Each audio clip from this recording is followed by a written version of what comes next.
Primero, vamos a ver el caso de un buffer overflow.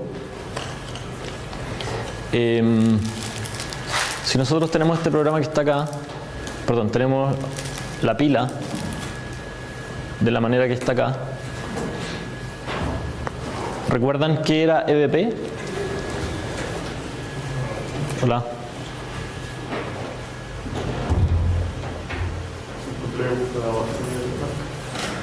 El puntero a la base del stack, que apunta al comienzo de...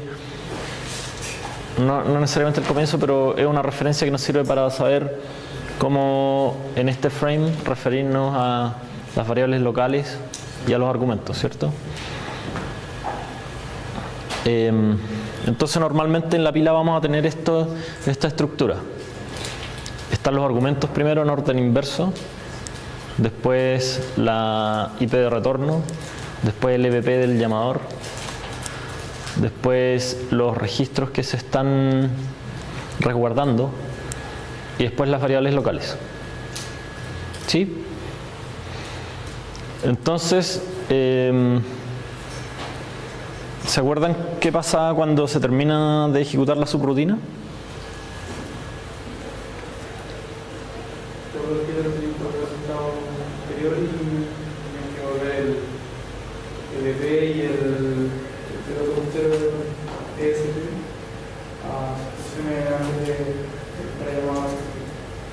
Claro.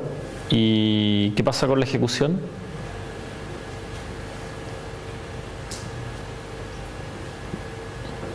¿Qué hace la CPU después de eso? Después de que se terminó la subrutina.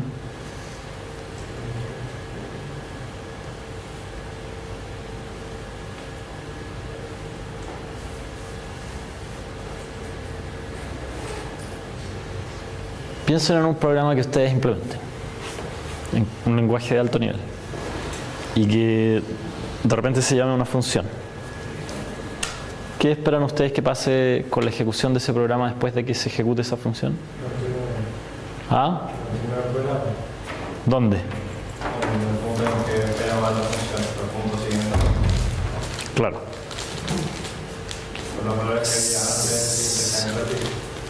Claro.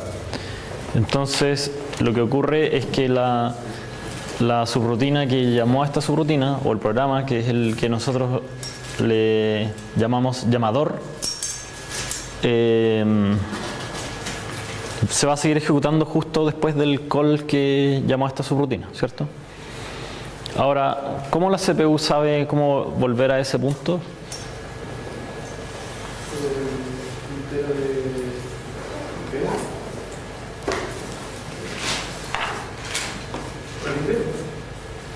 ¿Por el IP? ¿Cuál IP? ¿Ah? ¿Cómo? Cuando llama a su rutina se guarda el IP. ¿Ya? ¿Y dónde se guarda? Ya, muy bien. La IP está guardada ahí, el IP, el instruction pointer. ¿Sí? Entonces, un poco antes de retornar, o al momento de retornar, hacemos pop de este IP, que es lo que dijimos que hacía red, si no me equivoco, y por lo tanto la CPU sabe dónde se está, dónde tiene que seguir ejecutando. Ahora, aparte de que está escrito acá, ¿hay algún otro lugar donde está escrito eso que nosotros hayamos mencionado?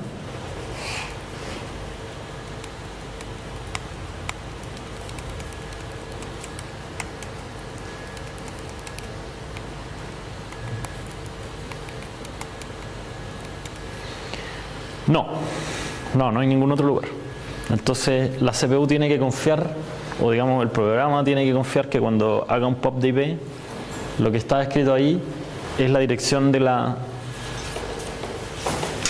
instrucción siguiente al call que llamó a esta subrutina. ¿Qué pasa si alguien perversamente, o a lo mejor sin querer queriendo, modifica ese valor de ahí?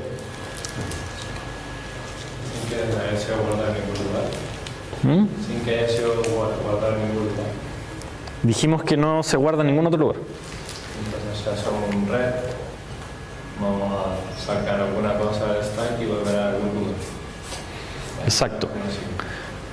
Si ocurre eso, lo que esté ahí va a estar cambiado y en el momento de retornar esta subrutina nos va a llevar a cualquier lado o el lado que quedó guardado ahí. Lo que sea que esté guardado ahí se va a tomar como una dirección de memoria y se va a ir a esa dirección de memoria y se van a interpretar las cosas que están ahí como instrucciones que se van a seguir ejecutando. Hola. Usted no había venido a clase.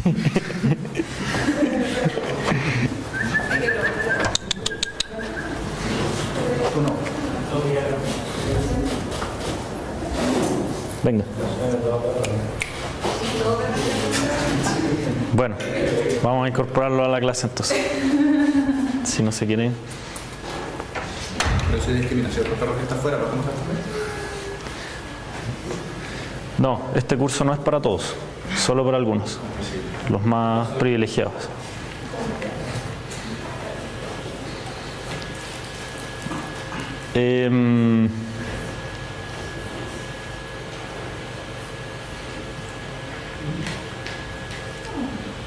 Entonces, el tema es que si sobreescribimos de alguna manera esa dirección de ahí, cuando termine de ejecutarse la subrutina nos vamos a ir a otro lugar. ¿Cómo podría ocurrir eso? ¿Podría ocurrir eso? Que se sobreescriba lo que está ahí. La misma subrutina es que hace espacio de memoria. Claro. La misma subrutina lo podría escribir, lo cual sería...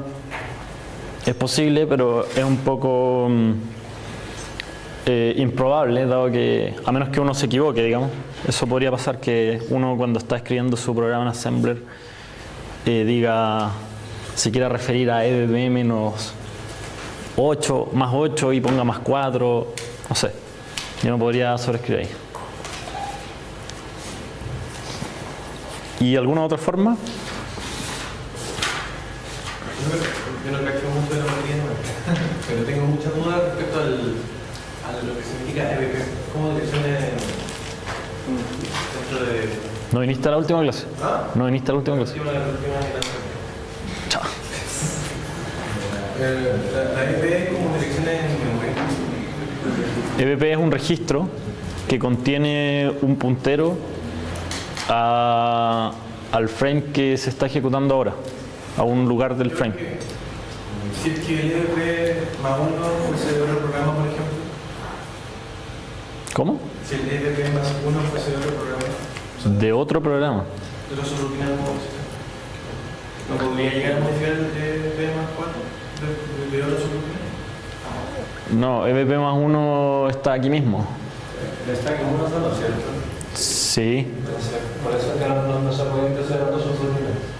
El stack es uno solo, pero el stack contiene varios frames que están... Pero a fin de cuentas me cuenta meterme en otra subrutina antes de que yo me entrar el programa y realmente en una cierta ejecución decía vaciar todo el stack y después llegar a un puerto entero. O sea, también es posible que si yo estoy ejecutando esta subrutina y después llamo a otra, que queda bajo esta, como vimos, en direcciones de memoria, esa otra modifique el IP de esta y cuando esa retorne, esto esté cambiado y cuando esta retorne, entonces vaya a otro lugar. Pero eso es todavía más improbable que lo anterior. Igual para modificar el IP significa que va a hacer un pop y después un push. ¿Ah? Para modificar. Puede ser a cualquier modo. No necesariamente. Si un programa escribe en esa dirección de memoria, el stack puede llegar y sobreescribir sin necesidad de tener que sacar las cosas que están antes. sí, yo puedo escribir en el stack de forma directa, usando las direcciones de memoria. ¿Alguna otra idea? Bueno, una forma muy simple, que es lo que se llama buffer overflow, está relacionada con lo primero que dijimos, que era que lo que se esté ejecutando aquí sobrescriba lo que está ahí pero de una forma súper indirecta.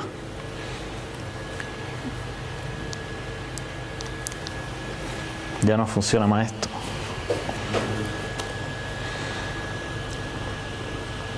Por ejemplo, si tenemos la siguiente función,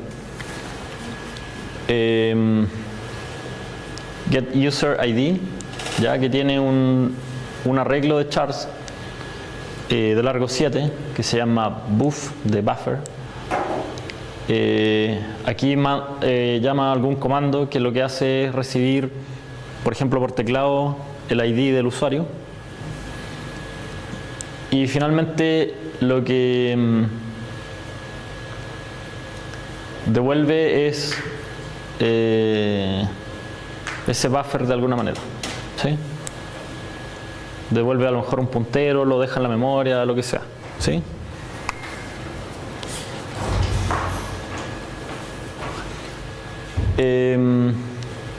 Si vemos esto cómo queda en Assembler,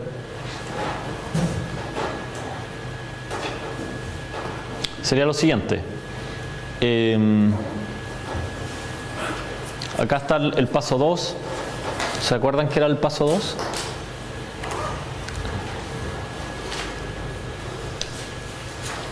Lo pueden ver ahí también.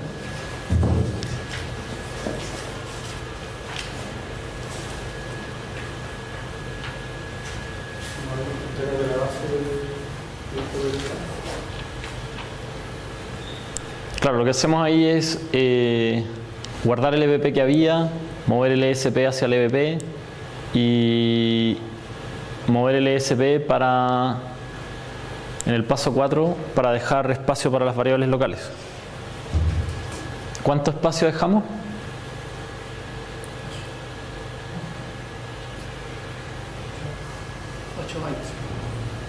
$8 bytes, ya. Y 8 bytes. ¿Por qué dejamos 8 bytes para las variables locales?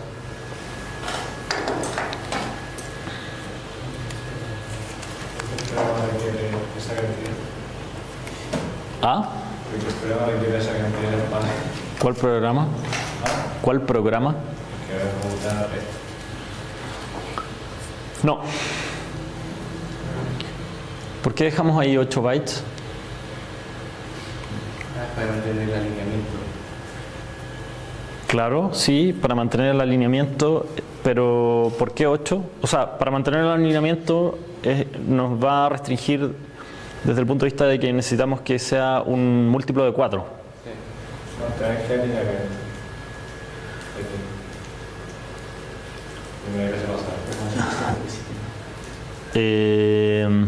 Esta es una arquitectura de 32 bits, entonces queremos que en el stack estén las variables en múltiplos de 4, que por lo tanto que parta cada parte en una palabra distinta. ¿Eso alineamiento? Sí. Claro, entonces para 2 variables, que tenemos 2 variables, no sé, nada pregunta, seguiremos aquí.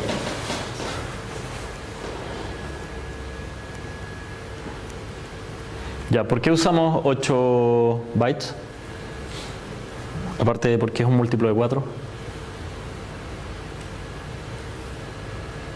Se pide un buffer de 7 bytes y el múltiplo de 4 más cercano. Que lo compartimos. Exacto. Aquí en las variables locales necesitamos 7 bytes para guardar el buffer, porque es un char de 7, un arreglo de char de 7 bytes. O sea, de 7 char, pero cada char usa un byte, ¿cierto?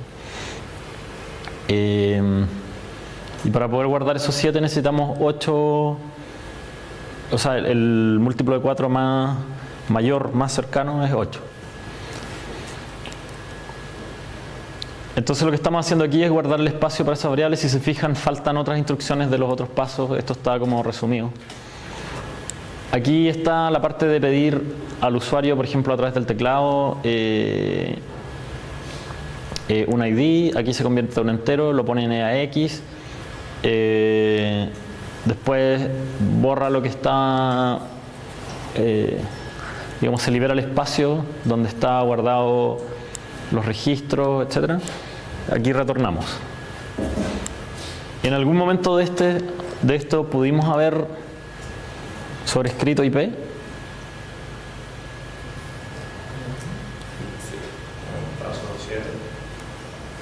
En el paso 7, no. Lo que hacemos aquí no tiene nada que ver con la memoria, es sumarle al registro SP un 12. Al pedirle la directiva del usuario hiperteclado, si por una muy larga, se pasa del buffer. Claro.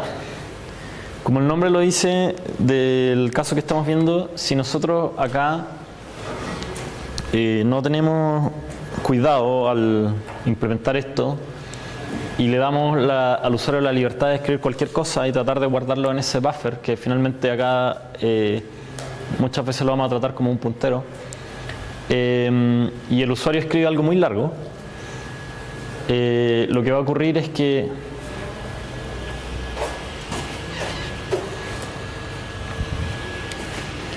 nosotros vamos a empezar a llenar nuestra variable local que está acá en EBP-16.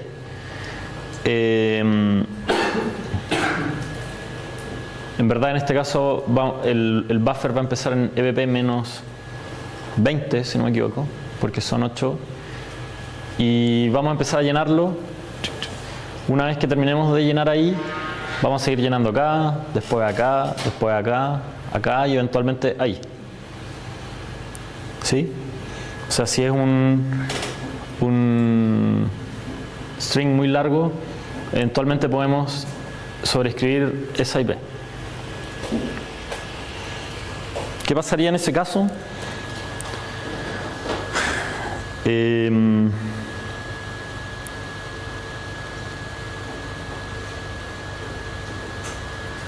Por ejemplo, si el usuario escribe 1, 2, 3, 4, 5, 6, 7, 8, punto, asterisco. En esta tabla vemos lo que va a pasar. El buffer está guardado entre ESP y ESP+4. Entonces, en 1, 2, 3, 4 va a quedar en los primeros 4 bytes del buffer. 5, 6, 7, 8 en los últimos 4 bytes del buffer. Y en verdad ahí debería parar. Pero lo que va a ocurrir es que después seguimos escribiendo todos estos bytes de acá y finalmente vamos a escribir el IP con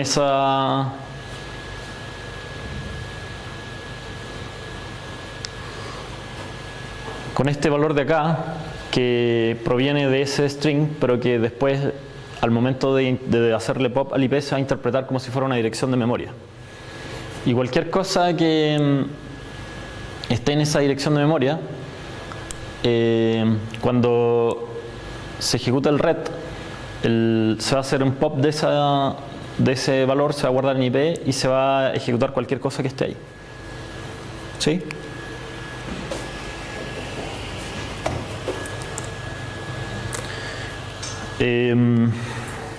Y esto ha sido usado muchas veces para hacer como algunos hacks de distintas cosas, ¿ya? Por ejemplo, si no me equivoco, en el Nintendo Wii había un hack que permitía desbloquear la consola usando este tipo de vulnerabilidades.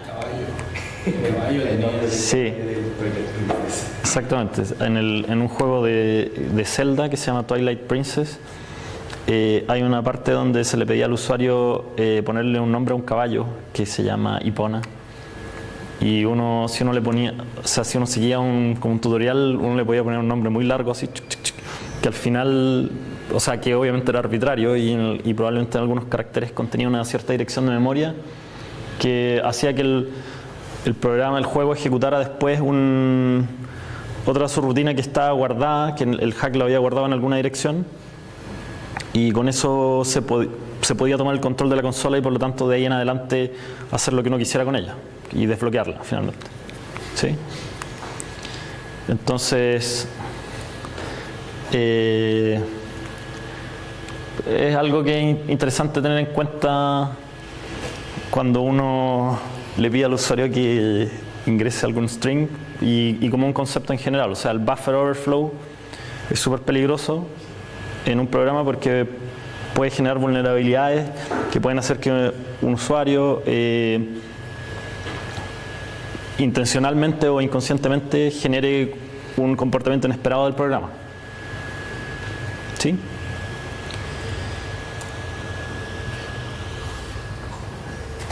Ya.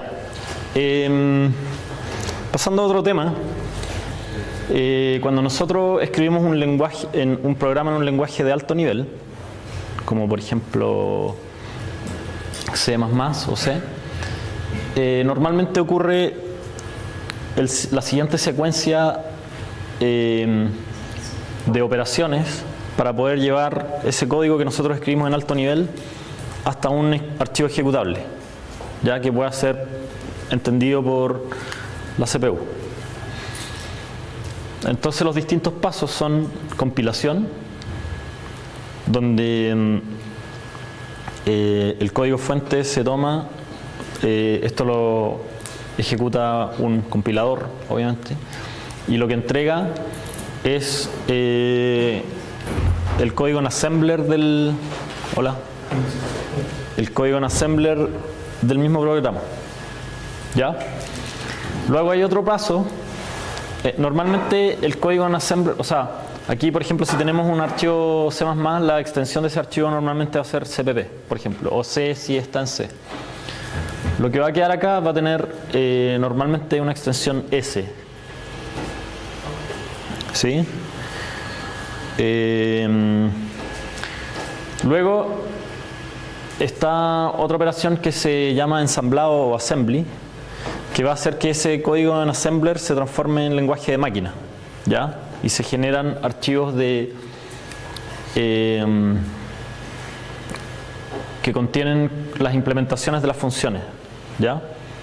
De cada una de las funciones que estaban aquí.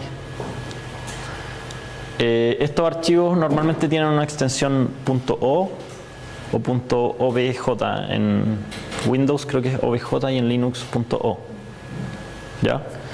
Ahora, muchas veces cuando uno compila, estos dos procesos se hacen simultáneamente en el compilador. O sea, en verdad cuando uno compila, en verdad muchas veces se hacen estos tres simultáneamente y uno no se da cuenta, pero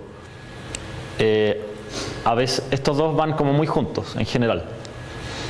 Una vez que se generaron todas las implementaciones de todas las funciones, viene una tercera etapa que se llama de vinculación o linking, donde cada llamado a una función, las cuales pueden estar implementadas en distintos programas, o sea, en distintos archivos, son linkeadas. Entonces, si yo aquí compilé varios archivos que tienen código fuente y la implementación de una cierta función se encuentra en otro archivo, que es una librería, por ejemplo, en esta etapa se busca el nombre de esa función dentro de todos los archivos que se compilaron, que se están compilando, o de las librerías que están presentes, y se busca dónde está la implementación y se hace un link entre esas dos cosas para que después el ejecutable pueda saber qué es lo que tiene que hacer. ¿Sí? Como les decía, normalmente uno puede hacer estas tres cosas con un solo comando.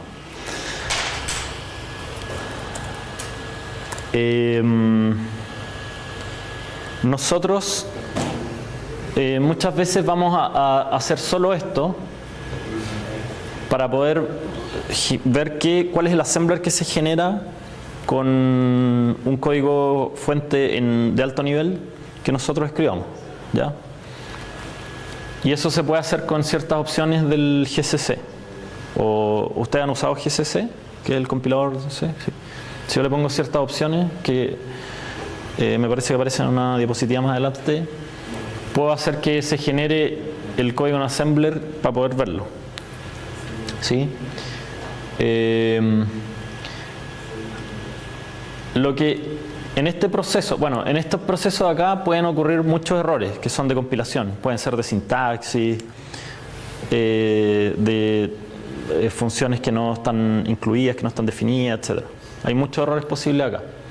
Pero en esta etapa de acá solamente hay dos errores posibles, o al menos dos errores principales que ocurren si hay más yo no los conozco y nunca lo he visto. Así que me imagino que si hay más, no ocurren casi nunca. ¿Se les ocurre a ustedes cuál podrían ser 2 errores que deberían ocurrir aquí? Lo que se hace acá es para cada, estoy repitiendo, para cada llamado a una función que se haga dentro de otra función, se busca dentro de todos los archivos que existen cuál es la implementación de esa función y se asocian esas 2 cosas de manera que este llamado sepa a qué código tiene que ir a ejecutar esa subrutina.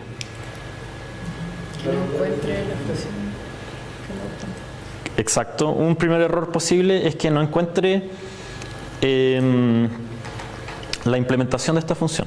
O sea, yo, por ejemplo, digo, quiero llamar a la función suma y en algún archivo dije la función suma recibe 2 enteros y devuelve un entero. Eso es como la declaración. Por lo tanto, declaré como la interfaz y por lo tanto esto va a compilar. Mi llamado a la función cumple con la sintaxis quizás que tiene que tener, no la sintaxis, quizás con la interfaz que tiene que tener esa función. Pero en ese momento todavía no le he dicho cómo se implementa. Entonces, en esta etapa de acá va a buscar la implementación y si no la encuentra, va a arrojar un error que algunas veces se llama undefined reference, o sea, referencia indefinida. A veces puede decir algo así como symbol not found, porque estas funciones el compilador de alguna manera los transforma como en unos símbolos que tienen algo así, algo parecido como el nombre de la función, pero que es como un descriptor único que le permite después buscar la implementación. Así que ese es un posible error de linking. ¿Se les ocurre cuál podría ser otro? Que al buscar la función encuentre más de una implementación de la función con el mismo nombre y con la misma interfaz, en verdad. O sea, que reciba los mismos argumentos y retorne lo mismo. Y en ese caso arroja otro error que no recuerdo exactamente cuál es el texto que dice, pero es como que hay una definición ambigua o incoherente de una misma función. ¿Sí? Definición duplicada puede ser, etcétera. ¿Alguna pregunta respecto a esto? ¿O a lo anterior? ¿No? Ya.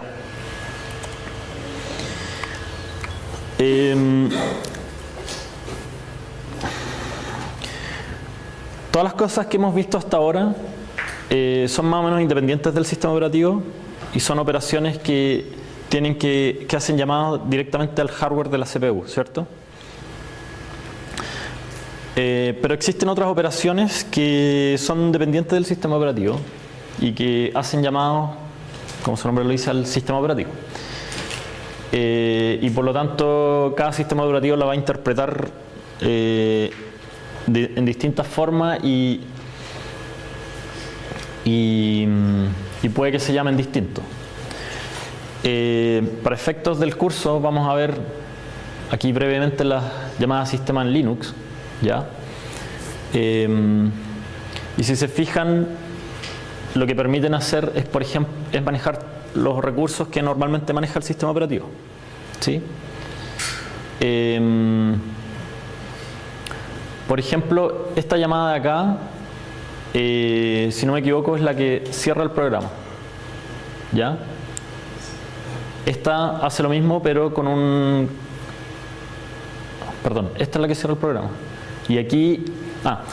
una cosa importante es que cuando se llama a estas llamadas de acá, en todos estos registros que están acá arriba, EAX, EBX, SX y EDX, se pueden poner valores que el sistema operativo puede utilizar para interpretar o para parametrizar el llamado que estamos haciendo. Por ejemplo, sysexit, que tiene un 1, puede entregar un código de error en el registro EBX. ¿Ya? En el registro EAX siempre especificamos un código que dice cuál es la llamada que estamos haciendo.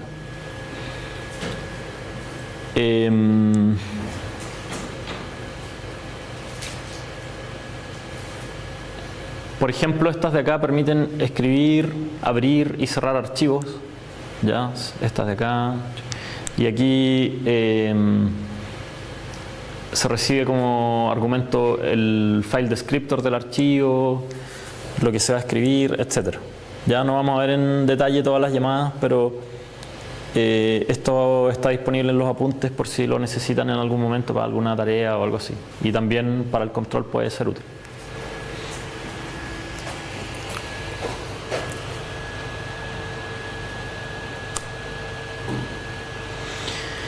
Ya, otra cosa importante es que hay al menos hay distintas sintaxis de assembler y hay al menos dos que son bastante preponderantes en las arquitecturas de los PC al menos, o sea, de los computadores personales. Una es la arquitectura NAssembler o NASM y la otra es la arquitectura, la sintaxis NASM y la otra es la sintaxis AT&T o GAS, que es la que hemos visto hasta ahora. ¿Ya? Ahora, ambas sintaxis son bastante similares, digamos, o tienen una relación muy directa la una con la otra. Y en esta tablita podemos ver algunas diferencias y cómo se traduce lo que hemos hecho hasta ahora en GAS, cómo se traduciría esta otra sintaxis. Si se dan cuenta, por ejemplo, una primera diferencia es que nosotros hemos visto que los comentarios se hacen con gato y acá se hacen con punto y coma. ¿Ya? Otra diferencia es que acá las secciones siempre las empezamos con un punto y acá se empiezan sin punto.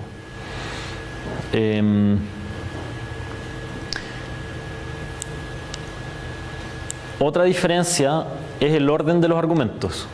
¿Ya?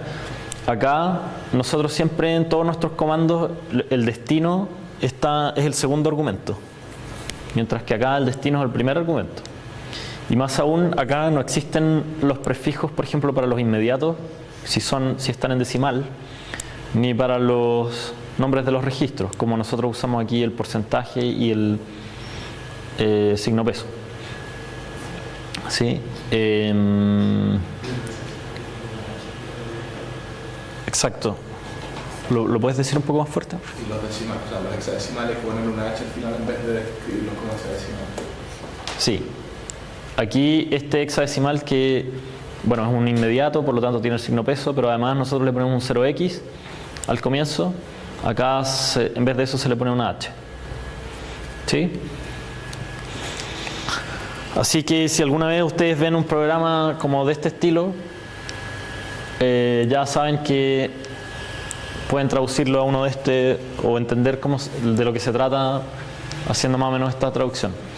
La forma de hacer el ensamblado se hacen con comandos distintos en Linux. ¿Ya? Para hacer un ensamblado de un programa, de un archivo que tiene esta sintaxis, se usa ese comando. ¿Ya?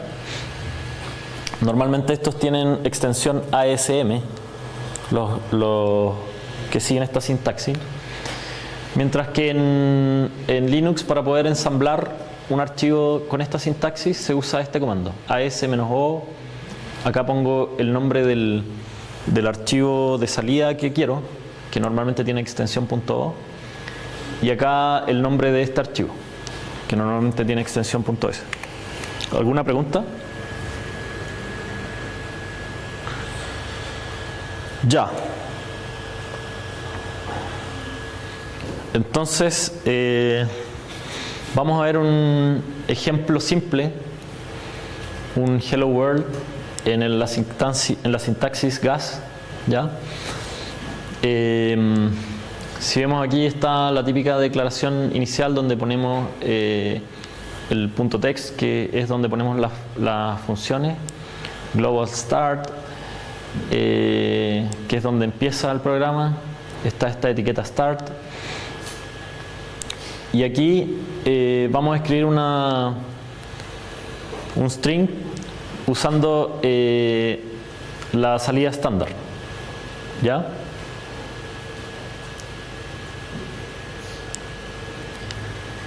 Entonces lo que vamos a hacer es un llamado a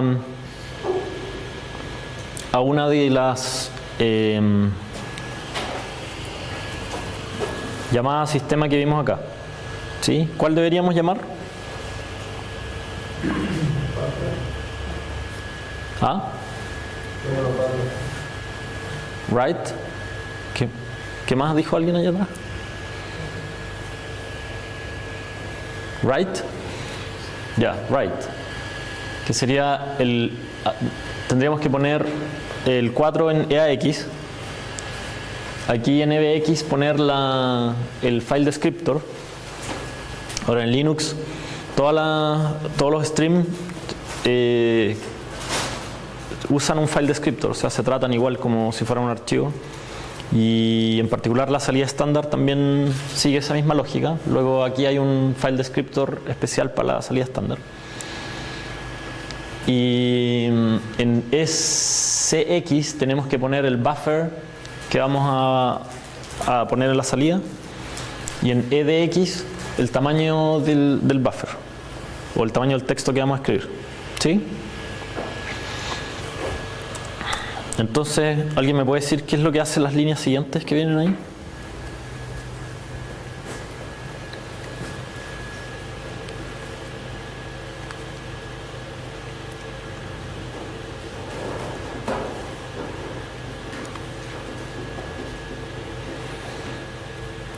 Yo les voy a ayudar un poco. En esta línea de acá se llama la función int, que llama una interrupción, ¿ya? Y cuando llamo a la interrupción 080, hago una llamada al kernel que ejecuta estas llamadas de sistema de acá. Y el kernel las va a interpretar de acuerdo a lo que dice esta tabla. O sea, el int 080 siempre hace una llamada a estas. A cualquiera de estas. ¿Sí?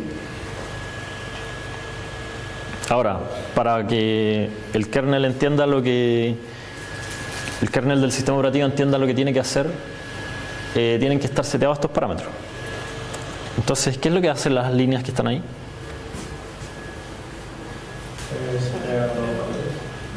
Muy bien. ¿Y más en detalle?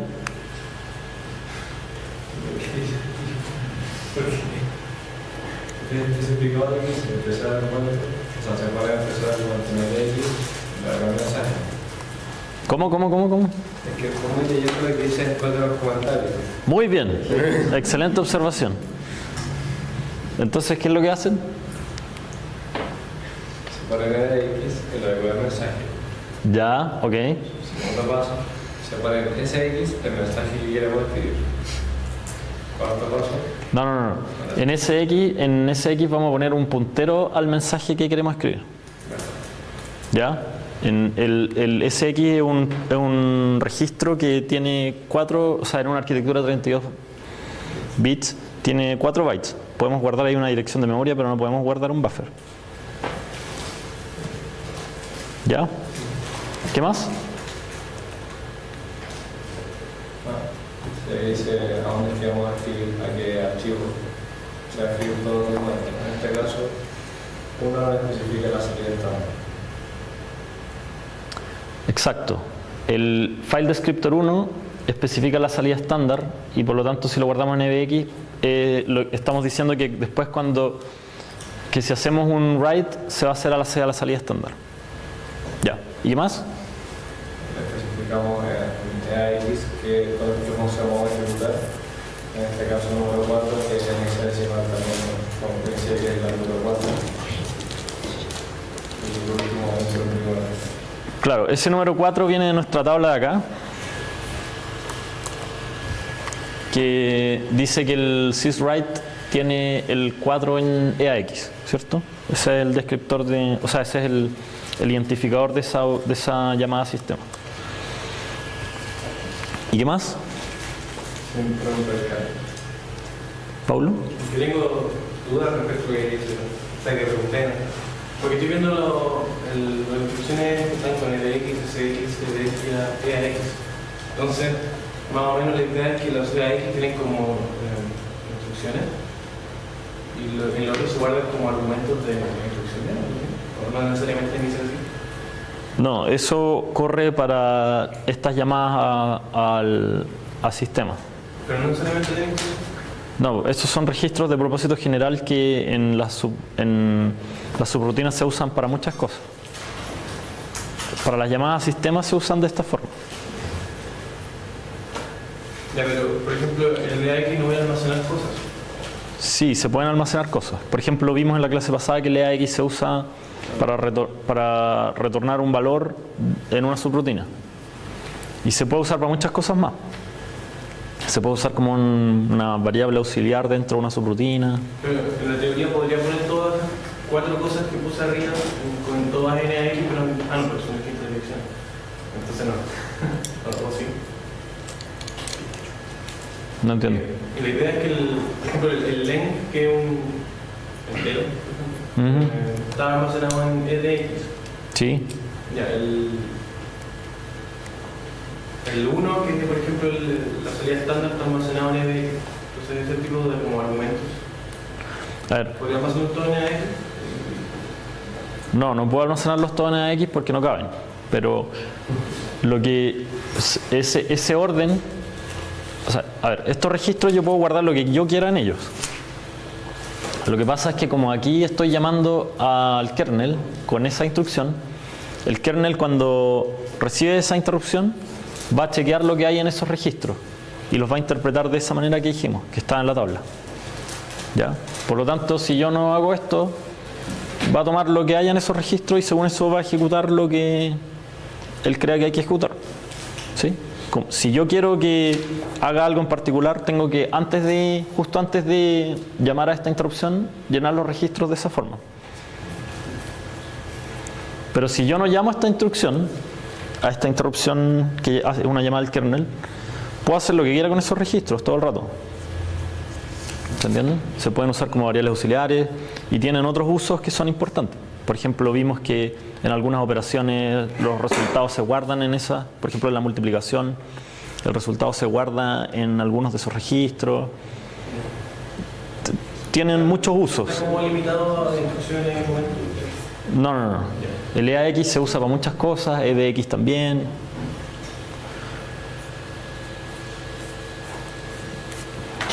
Ya.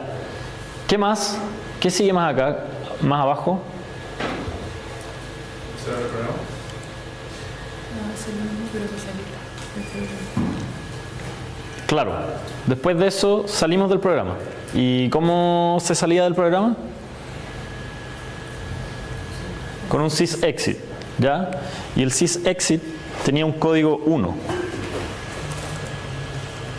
que es el que está ahí, ¿cierto? Y recibe solamente un argumento en EBX, que es el código de error. Cuando un programa no tiene errores, el código de error debería ser 0, ¿ya? O sea, normalmente cuando, por ejemplo, en algunos IDE uno pone a debuguear un programa, arroja al final un mensaje así como el programa retornó con código 0. Eso significa que debería significar que si el programa está implementado en forma estándar, que no arrojó ningún error. Y si retornó algo distinto a 0, quiere decir que hubo algún error, que salió de alguna forma anormal. ¿Sí?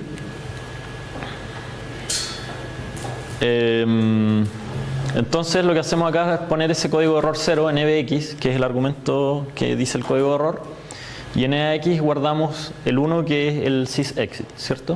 Y volvemos a llamar al kernel con int 080, igual que acá. Eso no cambia. Finalmente acá está la sección de declaración de datos, ¿ya? Y acá tenemos el mensaje que se declara de esta forma como un .ASCII. Acá se pone el string, un fin de línea, nuestro querido string, y esta es una forma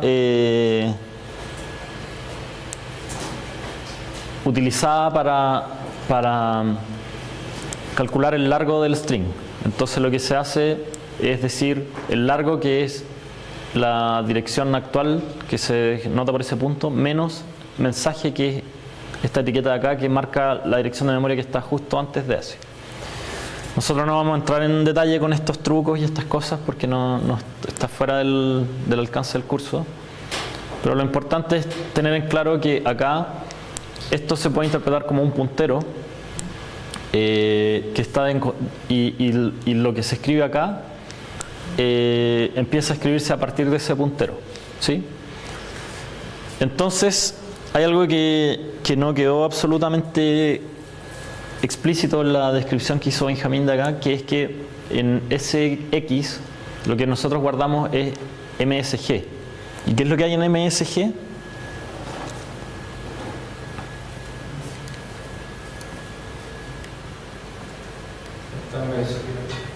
El mensaje y el arco. Una dirección al registro. En MSG lo que hay es una dirección de memoria. Como dijimos, esto se puede interpretar como un puntero y lo primero que hay ahí sería esto de acá. Entonces es como un puntero al string en este caso. O sea, o a este buffer de chars. ¿Sí? Y len, por otro lado, es un número que está calculado ahí. Por la forma en que estos dos están puestos, van a estar consecutivos en la memoria. Pero eso no importa porque al nosotros entregar el largo, esta llamada sistema solamente va a considerar el string del largo que nosotros le dijimos, ¿ya? En el caso de que hubiésemos puesto ahí en el primer argumento, después de estar, que dice len, si he puesto un número ahí en vez de len, por ejemplo 6, me escribía hello, Claro. no funciona igual que el rec de diferencia. Sí. ¿Alguna otra pregunta?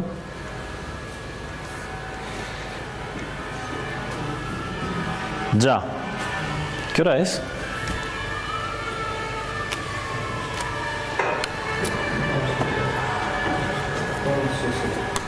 ¿Mm?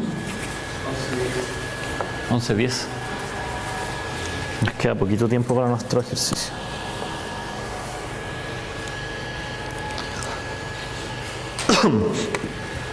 Ahora, ¿qué pasa si hacemos este programa en C? Ese es el programa. Ya, es un poco más simple. Por eso la gente en general no usa el assembler para hacer programas, sino que usa lenguajes de alto nivel.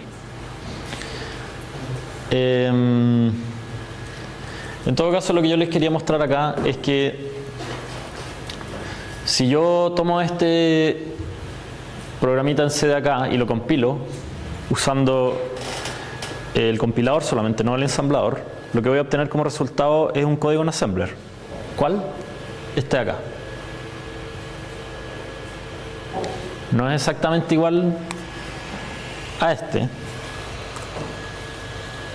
pero debería tener muchas cosas en común. Están en el mismo sintaxis. Entonces, ¿quién me puede decir qué cosas de ahí reconoce? Sí, esa es una buena observación. Este código de acá está compilado en 64 bits. ¿Cómo te diste cuenta? Por uso de registros que parten con R. Exacto. Los registros acá parten con R, tienen el prefijo R, que significa ¿qué cosa? Reextend. ¿Ah? Reextend. Claro, nunca lo subimos, pero dijimos que era reextended. Ya, ¿y qué otra cosa? ¿Hay algo más que nos diga que esto es de 64 bits?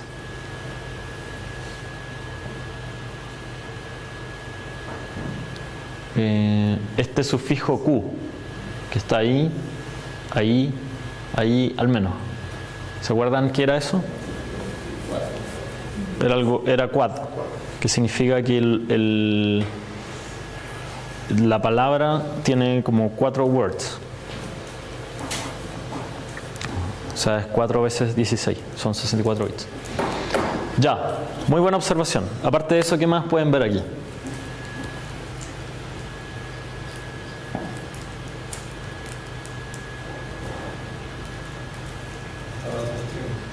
¿Ah? Está nuestro string. ¿Dónde está? Punto LS0. ¿Ya? Está el string. ¿Qué más? Pero el length no está definido por el robot, uno llama, hay una función que ocupa la función porque dice 30. ¿Dónde está el len? ¿Qué dice el primer? ¿Ah? Dice el cálculo primer, el int aquí dice 80. Ya, esa es una buena observación. Aquí estamos haciendo un call printf. ¿Ya? ¿Cómo? ¿Es una estafa?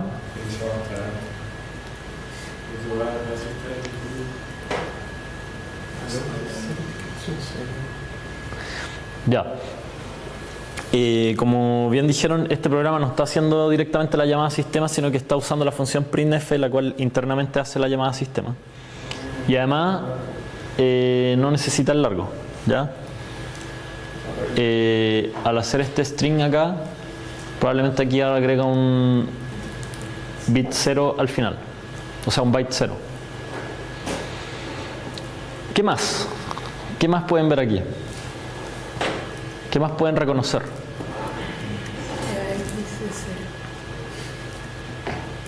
EAX es 0. ¿Ya? ¿Y eso qué significa?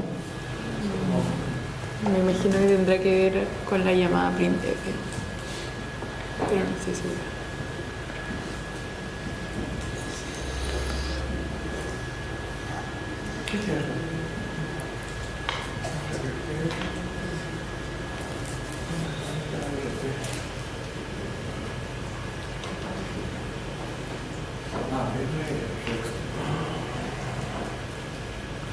Claro, este de acá debe tener que ver con la llamada a printf, pero ¿y qué tiene que ver?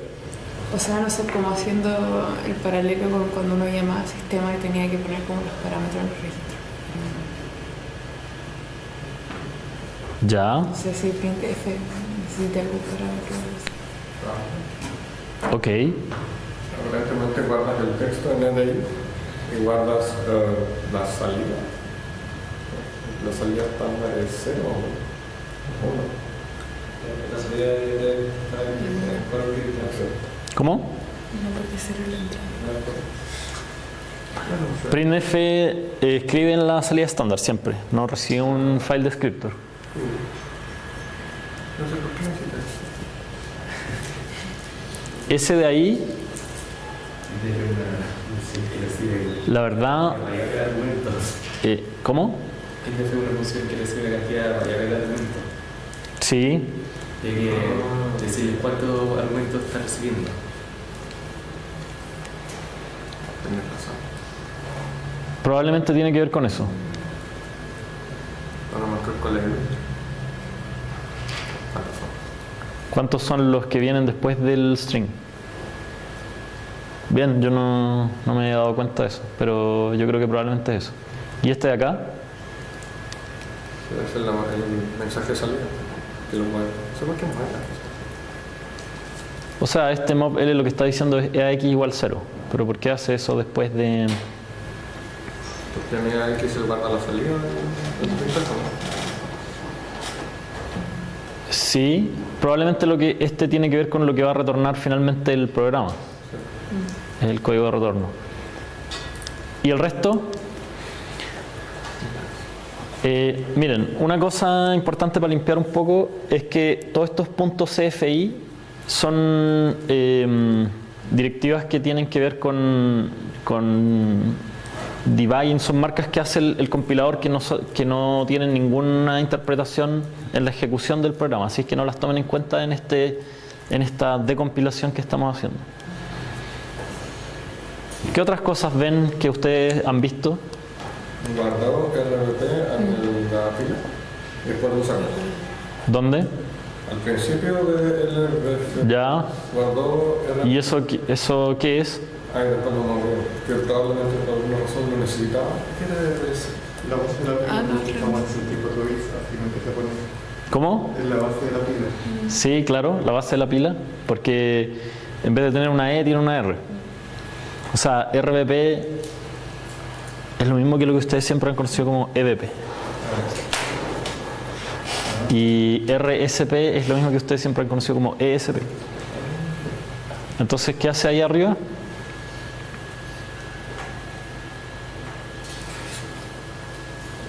Guarda el RDP el contenido de RSP, o sea, vuelve el ex tope de la pila lo vuelve la base de la pila.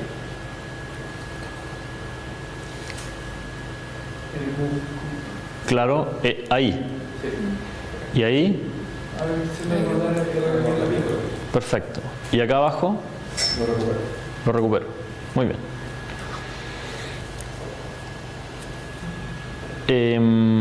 ¿Algo más?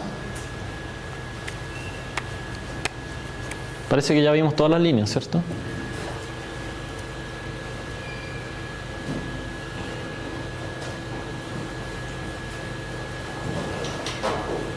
¿Profe? Ahí se guarda el puntero este que estaba acá. Y me parece que nada más. ¿Sí? ¿Por qué EI no se llama RDI y EAX no se llama RDAX? Probablemente la función printf los utiliza en 32 bits. Y ¿cómo? Es que está usando como móvil. Sí. O sea, hay una congruencia entre esas dos cosas. Pero aquí nosotros podríamos hacer mobq y usar acá RDI. Pero lo que ocurre es que probablemente printf los usa en 32 bits y por lo tanto no es necesario mover todo el cuadro. ¿Sí? ¿Alguna otra pregunta? Buena pregunta. ¿No? Ya, muy bien. Creo que con eso terminamos, si no me equivoco. Ah, no. Ups. Ah, nos queda... Yo pensé que esta clase iba a ser corta.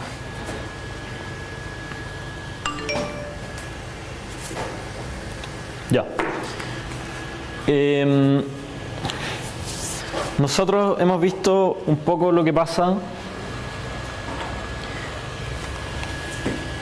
en la compilación, ¿cierto? ¿Qué pasa cuando tomamos un archivo que está en C o en CPP y lo llevamos al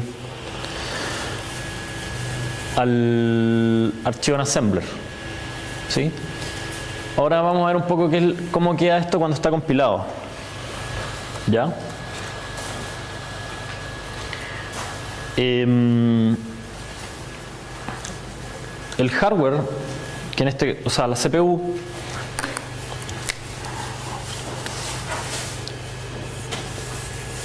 si recuerdan, va a recibir, en algún momento cuando quiera ejecutar una instrucción, va a enviar el PC, va a leer el PC en la memoria, ¿ya?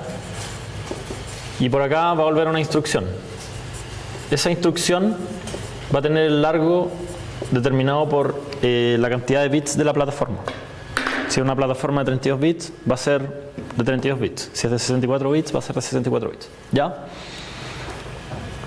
Aquí tenemos un ejemplo que es en la arquitectura x86, cómo se interpreta, cómo está formateada una instrucción de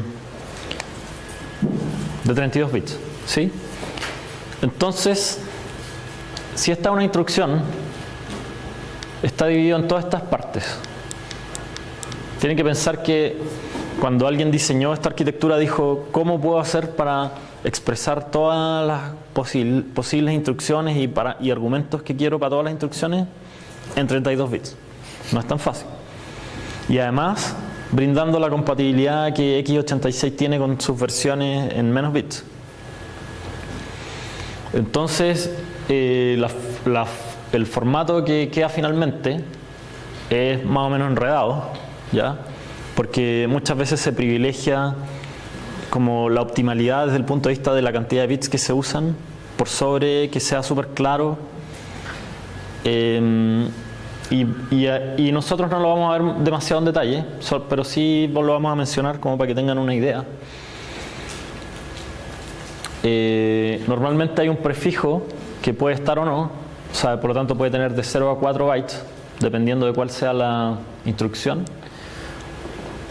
Luego hay un opcode que tiene 1 o 2 bytes. El opcode es el que describe cuál es la instrucción que estamos realizando, ¿ya? Entonces, por ejemplo, add va a tener un opcode asociado, o quizás add con algún sufijo va a tener un opcode asociado, ¿sí? Es decir, este es el que le dice a la CPU cuál es la instrucción que va a ejecutar, ¿sí? Y luego todo lo que viene hacia adelante del opcode tiene relación con los argumentos de la instrucción, ¿sí? Entonces, por ejemplo, esta parte de acá que tiene un byte, o sea 8 bits, se descompone en estas tres partes: 2 bits, 3 bits, 3 bits. Y tienen relación con el primer argumento, ¿ya?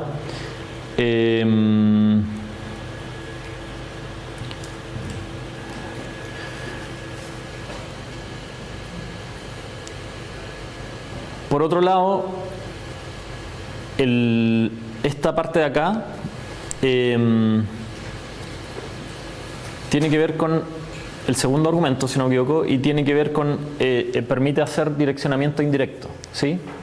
Entonces, si se fijan, y aquí un poco quizás van a entender un poco más por qué el direccionamiento indirecto se usa de esa forma, yo puedo especificar la escala, el índice y la base, ¿sí? Y la gracia es que puedo hacer todo eso en solamente un byte, ¿sí?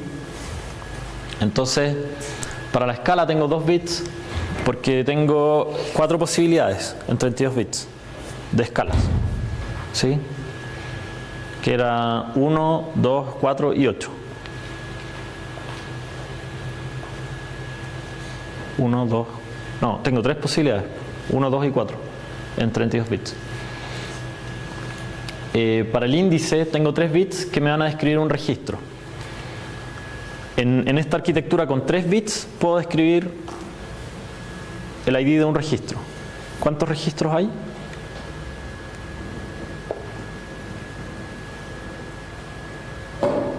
¿A lo más? 8.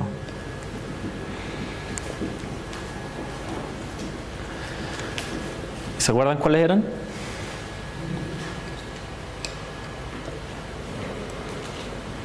Digamos, los que se pueden usar como argumentos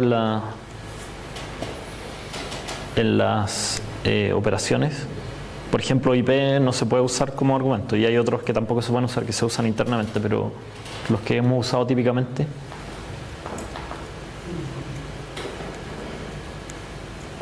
Están de EAX a EBX, los de propósito general, que son 4. EBI y ESI. No, EDI y ESI. EBP y ESP. Esos son 8. Ya. Entonces el índice va a ser un registro y la base va a ser un registro. ¿Ya? Entonces, si se fijan, todo eso que vimos en la clase antepasada, que era cómo hacer un direccionamiento indirecto que puede parecer como muy arbitrario, ¿por qué esta forma tan rebuscada de escribir una dirección de memoria tiene como objetivo el poder comprimir esa dirección de memoria de la forma más óptima posible aquí en 8 bytes? Al menos esta parte, la escala, el índice y la base, y el desplazamiento, dependiendo de la instrucción, puede ser 0, 1, 2 o 4 bytes. Por otro lado, aquí puedo escribir un inmediato que también puede tener 0, 1, 2 o 4 bytes.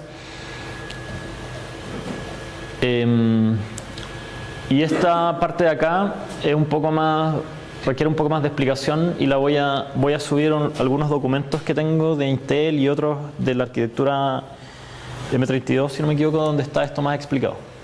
¿Ya?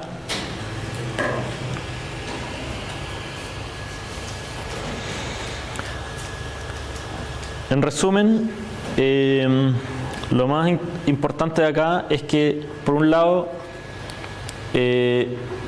acá se hace todo un esfuerzo para poder poner toda la expresividad que puede tener el assembler. O sea, hay un compromiso entre cuánto es la expresividad que puede tener y el largo de bits que tengo, para poder tener todas las opciones de instrucciones, argumentos, etc. Por otro lado, este formato permite utilizar la compatibilidad con arquitecturas con menos cantidad de bits que son anteriores, mantener esa compatibilidad que en x86 es importante, y por esos dos motivos esto puede ser bastante complejo, ¿ya? Tiene muchos detallitos que si para esta instrucción entonces se usan estos prefijos, etcétera. Por eso también aquí hay tantas opciones, no están como largos fijos. A veces van a aparecer algunas de estas, a veces no, dependiendo de la instrucción.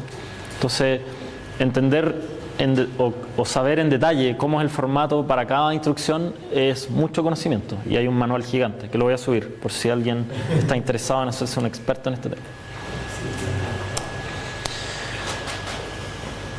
¿Qué hora,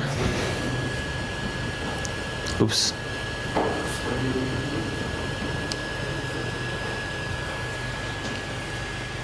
Ya.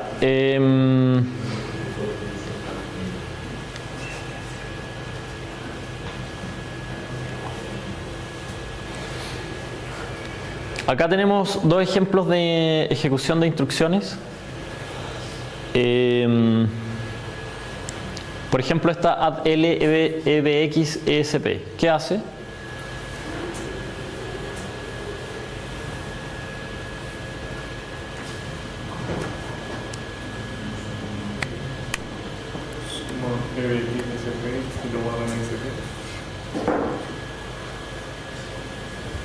¿Perdón? Suma x y sp. ¿Ya? Lo guarda en sp. Perfecto.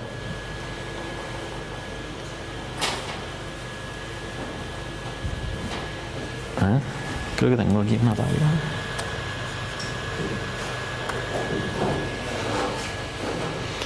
Ya, entonces el opcode, en este caso no hay prefijo, el opcode de addl sería este 00000011. ¿Ya? Luego este 11 va a corresponder a decir que el primer argumento es un registro y el nombre del registro ESP es este 100 y el nombre del registro EBX es este 011. ¿Sí? Acá hay otro ejemplo que tiene direccionamiento indirecto y por lo tanto en esta parte que es el que especifica cuál es el tipo del primer argumento aparece otra cosa. ¿Sí? En este mod reg rm en vez de 011 es 01. No quiero que veamos esto en más detalle porque nos queda poco tiempo y tenemos un trabajo grupal. Voy a dejar, como dije en un curso, algunos documentos que ven esto en mayor detalle. Esto lo quiero mencionar, eso sí, el opcode puede variar para una misma instrucción dependiendo de el tipo de argumentos que hayan. Por ejemplo, acá tenemos este y del sufijo. En todas estas instrucciones de acá, la instrucción que estamos ejecutando es add, ¿ya? Acá está add long y acá está add byte. Pero dependiendo de cómo sean los argumentos, el opcode es distinto. Por ejemplo, acá estamos sumando un argumento cualquiera y lo estamos guardando en un registro, o sea, el destino es un registro. Esto es como el modo normal y tiene ese opcode.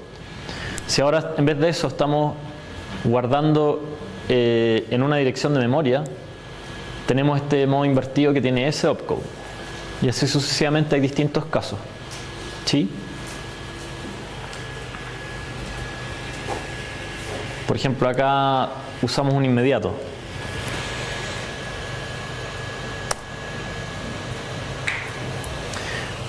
el prefijo que estaba antes del opcode puede indicar el tamaño de los operandos. ¿Ya? Por ejemplo, si tenemos este add word, ese word lo podemos especificar con un 66 en el prefijo. ¿Sí?